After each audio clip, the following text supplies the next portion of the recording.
Алып баруучу Эркен Рыскулбековдун апасына жазган билдирүүсүн окуган катталуучулары аны менен сыймыктанып, көзүнө жаш алганын комментарийге жазышууда. Бүгүн апам бырыштарга каршы бет май сатып алыптыр.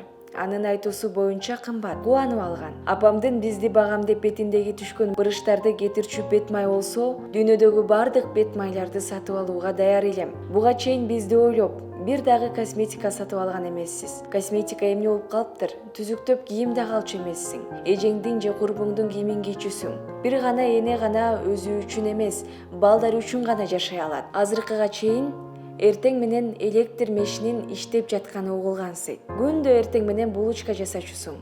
Эсиңдеби апа? Эртең мененки тамакка эмес, сатканы. Айлыктан айлыкка чейин дүкөнгө жазылчубуз. Өзүбүздүн малинабызды чогултуп, базарга алып барып сатчубуз. Түшкөн акчага азык-түлүк алып, бактылуу болуп кайтчубуз. Ал эми кант кызылча дунгандардык эле. Эмгегибизге күнүнө 40 сом беришчү. Эсиңдеби? Каникулга келсем, айна эже электр кубатын өчүрүп салганы. Ошондогу көз жашыңды эч качан унутпайм. Караңгыда чайнектин капкагына пахтаны күйгүзүп алып, келечегибизди ойлоп өзүбүздү сооруттук. Кудайга шүгүр. Сенин ишенимиң, дуаларың менен ал күн дагы келди. Бетиңе миңдеген бырыштар түшсө дагы, жүрөгүңө бырыш түшпөдү. Сенин мээримге толгон жүрөгүң келечегибизге жол көрсөткөн шам чырак болду. Чексиз сүйүүң аркылуу бизди адам кылдың. Баары үчүн рахмат апа. Сизди жакшы көрөм.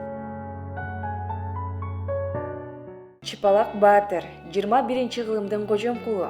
Күчмен, кайман аттары менен белгилүү болгон блогер Зарылбек Аликенов 2020-жылдагы шайлоого катыша тургандыгын айткан эле. Эми ал жакында Күчмен деген саясий партия түзгөндүгүн айтты жана партиясына кошулууга өзүн патриот эсептеген жарандарды чакырды. Ошондой эле ал шайлоо алдындагы өзүнүн программасын интернеттеги баракчаларына жазып чыгып, үгүт иретинде тартылган видеоролигин жарыялады.